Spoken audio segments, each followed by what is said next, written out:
Okay, so again, the Cold War is kind of these series of crises or flashpoints, any of which might have erupted into a global a third world war, but didn't, thankfully. And in the mid 1950s, from 54 to 56, there's four kind of flashpoints, four crises that the United States government was dealing with. The first one was in Indochina regarding in Vietnam, the movement to establish an independent Vietnam rather than one that was backed up and a regime that was backed up by the French government.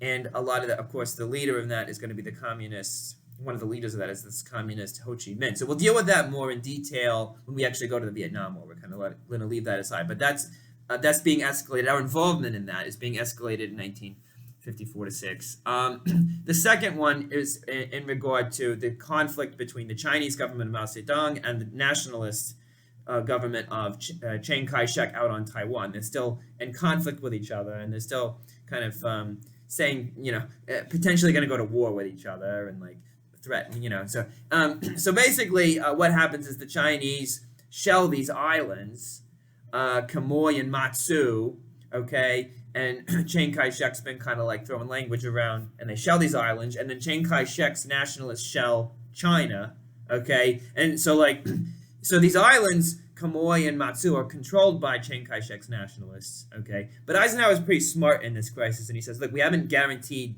to protect and defend these two islands. We have guaranteed to protect and defend Taiwan, okay? So look, China, okay, like, we're definitely going to protect Taiwan if you do anything there. And he goes to Congress, and he gets something called the Formosa Resolution, which gives him, as the president, as the commander-in-chief, increased powers to use military intervention and troops if he deems it necessary without getting a declaration of war. Okay, this is going to be incredibly important. The expansion of the ability to use military troops quickly, decisively, without a declaration of war is going to be something used by Lyndon Baines Johnson in the Vietnam War. Okay, but it's here in this kind of crisis, the Formosa crisis comes about as a result of the United States considering, well, we might have to go in and protect Taiwan, okay?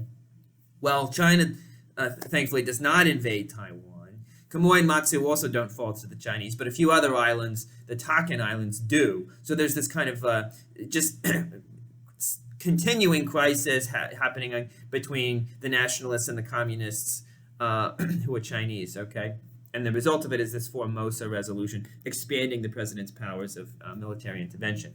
The third crisis is one that's very complex that we could spend the whole lesson on, but we're not going to. The Suez crisis, the Suez Canal crisis. And really it needs to also be understood in the context of decolonization and nationalist movements in the Middle East, in particular the movement for Arab independence and a national sovereignty. And part of this is tied to the creation of Israel and the Arab nationalists' resentment of the Israeli government's existence, but there's a broader movement for Arab nationalism that impacts people in the Arabian Peninsula, but also in the Levant or Israel-Palestine region, but also in Egypt. Okay, and so in Egypt you have a leader who is an Arab nationalist, and his name is Gamal Abdel Nasser, and he has nationalized the Suez Canal, and this causes the crisis. So why has he nationalized the Suez Canal? And meaning he's basically confiscated the Suez Canal for control by the Egyptian government. Well, it was controlled by the French and the British, okay, by French and British company, okay, and he nationalizes it because he wants to charge fees for people going back and forth through the canal, but he wants to use that money to build a dam. Okay, now he'd originally been planning on getting the money from the United States, from Eisenhower, who had said he would give him the money. But the offer of the loan to build the dam that Nasser wants is withdrawn, taken back by the United States, because Nasser recognizes communist China and also purchases weapons from Soviet-controlled Czechoslovakia. So Nasser seems to kind of be going back and forth between, maybe allying himself with the West, maybe considering a closer relationship with some of the communist powers, okay? And so kind of Eisenhower says, well, look, if you're going to do business with the Soviets, if you're going to recognize China, we're not going to loan you a bunch of money to build a dam. And so in response to that, then Nasser nationalizes or confiscates the Suez Canal for the Egyptian government, okay? So the response then is going to be, okay, well, the French and the British are really upset, okay? And they're closely allied with Israel. The United States and the West has been strongly supportive of the existence of Israel as a homeland, a national homeland for the Jews, where also Palestinians and other people could live. It was a democratic, tolerant place, but it was set up to be specifically, a homeland for the Jews, especially who had suffered so much in the Holocaust. And the West has been very supportive of it, okay?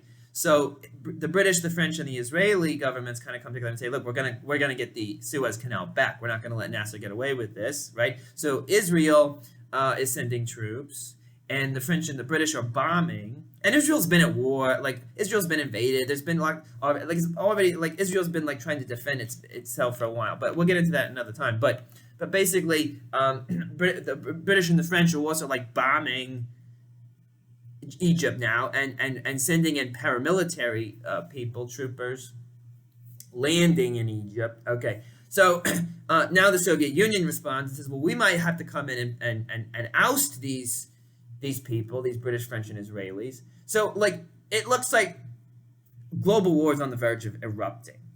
Okay, and Eisenhower is outraged with the French and the British, because the British Prime Minister, Anthony Eden, right? I mean, they didn't warn Churchill. In fact, I think they had said, we won't use force, right? And so the fact that they had used bombs, and this is are you insane? Do you know what this is going to do if we actually start a global war? So Eisenhower's outraged, and he's trying to cool everybody down, and he's trying to say, don't use force, right? So, but luckily, the whole thing kind of de-escalates, because the Soviets don't intervene.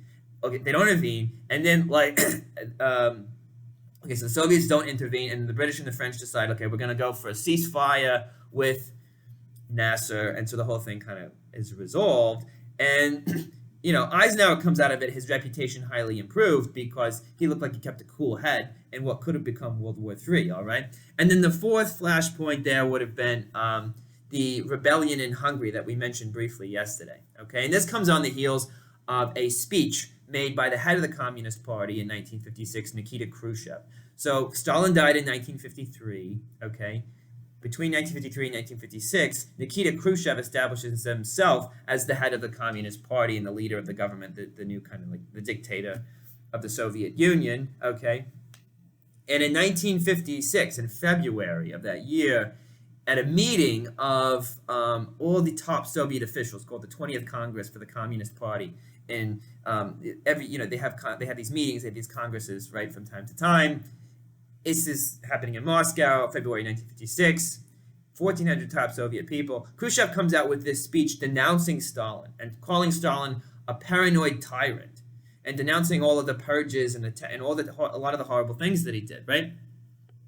And he also says, look, capitalism and communism could work together, could not be entirely incompatible. And so and this speech leaks quickly, and so the idea was look, maybe there is some kind of silver lining here. Maybe Khrushchev is going to bring us into a new, better, but more benign style of communism. We're moving away from the Stalinist model, okay? So a lot of people were hopeful, and it was actually causing a lot of movements in Eastern Europe to kind of have hope and seek some change, okay? So, for instance, in Poland, the Polish kind of counter-resistance to Soviet control got some concessions. Now, I don't know what exactly they were. It's nothing like free elections, right? It's look, maybe if you're in a trade union organization that is not officially associated with the Communist Party, you can have a reading group at your house. I don't know. It's very tiny things, right? There's not freedom happening, right? Okay. But it's causing hope in the mid 1956. Okay. So then in Hungary, okay, this full-scale rebellion takes shape, okay?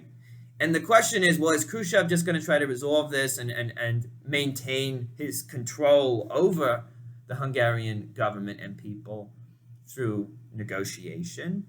Or is he going to send in military troops to defend the Soviet regime there in Hungary.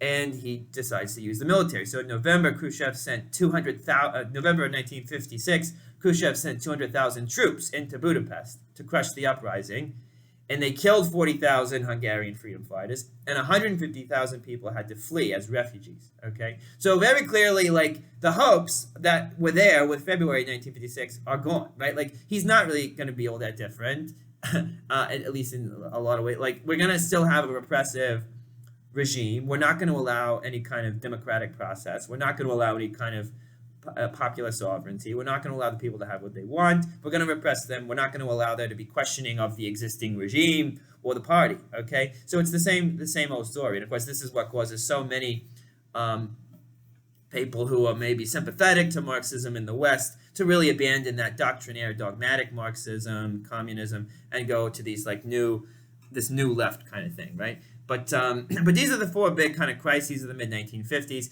any one of which could have led to a global war, but thankfully did not.